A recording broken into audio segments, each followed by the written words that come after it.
Hey guys, and welcome back to another episode with the Shed King. And we got Skinner here, we call you Skinner. How you going? Yeah. Basically, what's going on, I'm just going to show you guys another turbo setup. And how long have you had this car, mate? 8 years now, yeah. 8 years. Yeah, 8 years October actually. Yeah, and it's been turboed its whole life. Yeah, it originally had a TDO5H16G in it and a simple log manifold, and it was pretty primitive, and it's just progressed from there. I've broken a bunch of stuff. And what have you broken? Oh, so the manifold split, then we had gate issues where the spring was sticking, and and along the way we upgraded, and we done a few things wrong. You know, what I'd say to the guys is like, try and learn from the other guys out there. Yeah, and that's what this whole channel is about, is we've done all the R&D and everything, haven't we? Yeah. We've tested and broken things for the last, 5, 8 years in your experience. That's right. 5 years in my experience, and between us, you know what I mean? Like, there's 13 years there. So we know the do's and don'ts, and that's why we're trying to bring it to you guys and show you, even on the simple setup, stuff breaks, it falls apart, things fail, turbos. You had a turbo fail, didn't you? Yeah. So I believe we've ingested something through mismanagement, having pipe work off, and something's sat in one of those penetrations, and it's been ingested through the front wheel, and that's all it took. Sucked it up. Yeah. So that was a new core, and again, hard lessons to learn, but it is. It is what it is. But yeah, like through the whole build over that time, we've probably done some things that you look back and go probably weren't the smartest. Like I've rebuilt a W56 box at a cost of about $2,000. Yeah. So we do things. At the time it was okay, but So and sorry, let's start. Let's go through this engine. So what turbo are you running? That's a gtx3076 with a 60 housing. Yeah. And everything else, like on the engine, is standard. So you got stock cams. It's unopened. It's the only thing that is, the tappet cover's been off. And all we've done is check the valve lash. I frequently check lash. They're notorious for closing up. Yeah. Bone stock, second motor. Yeah. I've run close to 200,000 Ks on a boosted application. So that's it. There you go, guys. With a piggyback ECU and a Pro T tuned by Tim Ward. Yeah. Not a problem. Yeah. So there you go, guys. What was that? 200,000 Ks on a boosted engine. And £7 pound. Yeah, and how many Ks was it before you boosted it? So it was 127, and then all up, we ended up with 360,000 on the first motor. 360,000 Ks. And the motor was still fine. Yeah. It was just, it pushed the head gasket out around the third cylinder. Yeah. So when you turned it off, it obviously lost pressure in the crankcase and forced the coolant system water into the third cylinder. Other than that, the drivetrain looked actually beautiful when we opened it up. Yeah. And this one, with this setup with the go pipe manifold and all those things, obviously now with the AR5. You got that through Georgie, didn't you? Yeah, George at Easy G Automotive.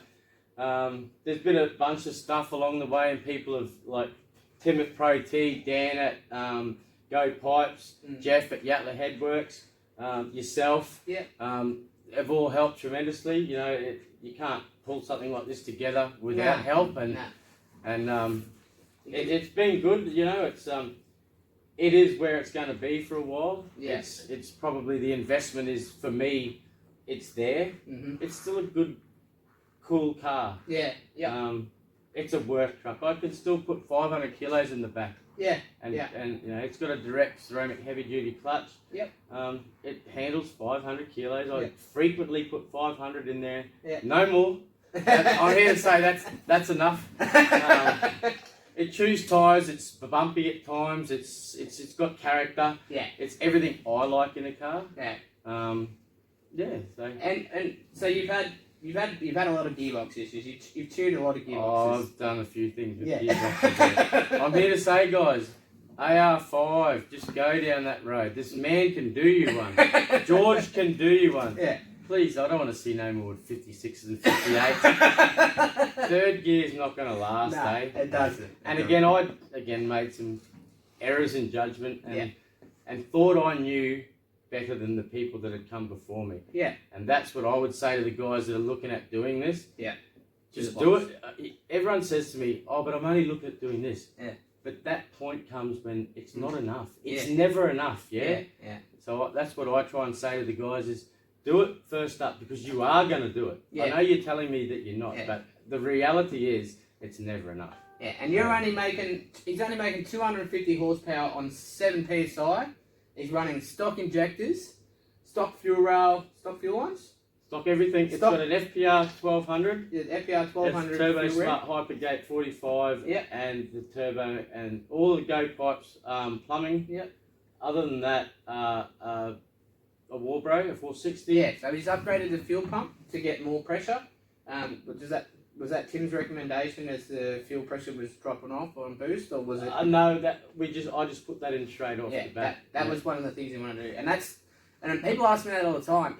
And they go, can I just put a fuel pump in? Is that going to help? Not unless you have an ECU to control it. So in his instance, he has a piggyback Haltech. Yeah, Haltech Interceptor Platinum. Yeah. Intercept Platinum, and that's just a piggyback system. So the factory ECU still runs all the other dashboard and everything on the tachometer, everything like that, and the aircon, all that stuff. But the piggyback controls the ignition and the fuel. So that's the key to it. That's how he's made 250 horsepower and 7 pound. That's pretty impressive. It's a fat tune. It's on the fatter side. I did ask Tim for that. Yeah. At the end of the day, this car has not seen the dyno at Tim's for nearly 5 years. Yeah. And it hasn't been touched. Yeah. I don't have issues with it. Yeah. I've had a few niggles here and there. It's normally breaking of things. Yeah. It's got nothing to do with the way it's driven, I'm here to tell you. Yeah. But overall, this thing is pretty impressive. It's been boosted for however long, 8 years. And it's been through a couple of gearboxes, which is standard. Even at 250 horsepower, he's popping those W56s. So guys, just go and get an AR5 and invest. Just do it once, do it right. The AR5, mate, is going to be nearly $500 cheaper than a 56. Yeah. It's phenomenal how much they're charging for them. Yeah. And there's abundance of them. Like, I've broken 4 of them already. So I've stupid amount of money, but I've also had teething issues about the clutch and a few other things that I broke along the way. So, but it's one of those things, man. We're here to share. For one of the guys that are going to do the AR5, it was just an oversight. They're a concentric slave, guys. I'd seriously consider putting a brand new unit in there. They're around the 450 mark. Yeah, they're expensive. It's better than an R&R 3 months later. Yeah. Because you know what it's like putting in a heavy duty clutch. The slaves are notorious for leaking, that period of time after you end up doing that. So, I know, I had to do it. Yeah.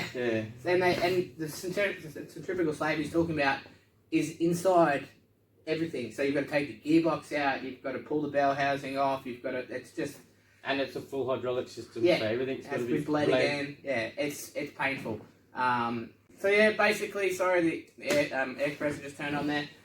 Basically, what we're trying to say is do it once, do it right, guys. Don't muck around. It's a very expensive little episode, isn't it? Or for the auto guys that want to start push the limits to A340 or just do a glide. Yeah. Go straight to a glide now. The boys at Yatla wanted me to go straight to that, but for me as a street car, it's not the direction I wanted. But if that's the direction you're looking at, just do it straight away. Yeah.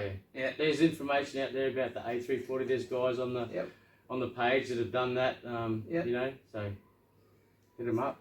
Anyway, guys, we're gonna. It's night time, and I apologise for that because what we were doing today kind of tumbled into a bit of a thing, didn't it? So we're gonna go for a drive out in the night. So we'll get plenty of DOS happening, and enjoy.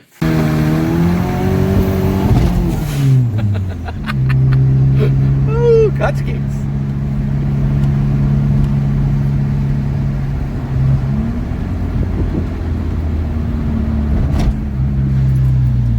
Yeah, it's pretty sharp.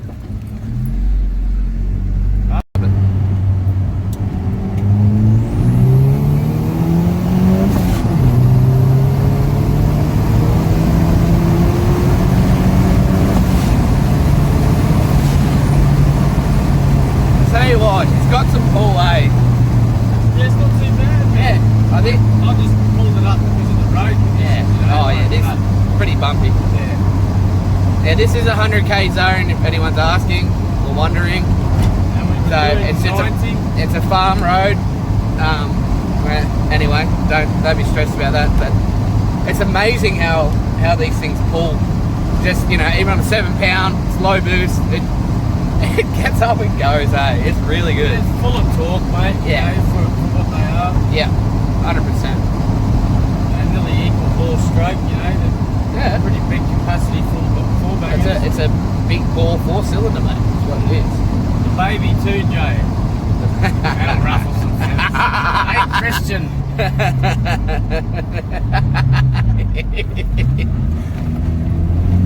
Into one.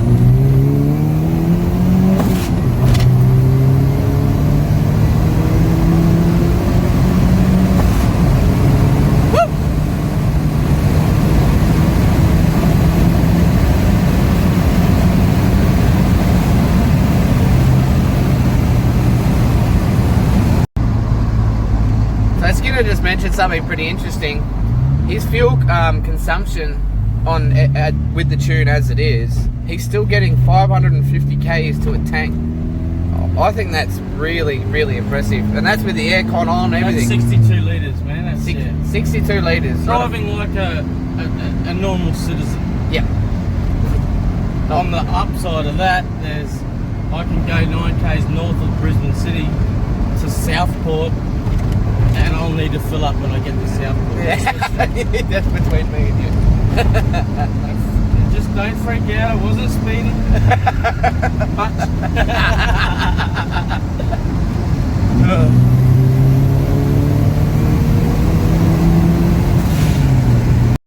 Yeah. There you go, son. Get it? Righto, guys. So that's it. That's a wrap. That's 250 horsepower, 7 psi, 98 fuel. Thanks to Skinner for bringing his car out and sharing this with us. I hope you guys enjoyed it. Is there anyone you'd like to thank, mate?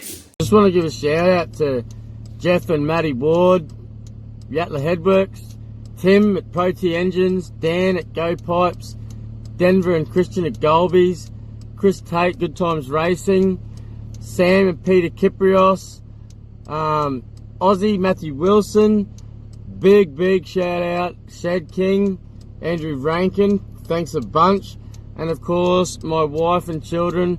They've probably been robbed a few hours over the years from this car, and yeah, thanks a lot. Yeah, I'd like to thank you, man. Helping us out, work on the car. It's always good to come out here, and yeah, love your face. See you later. Alright guys, take care. We'll catch up with you soon.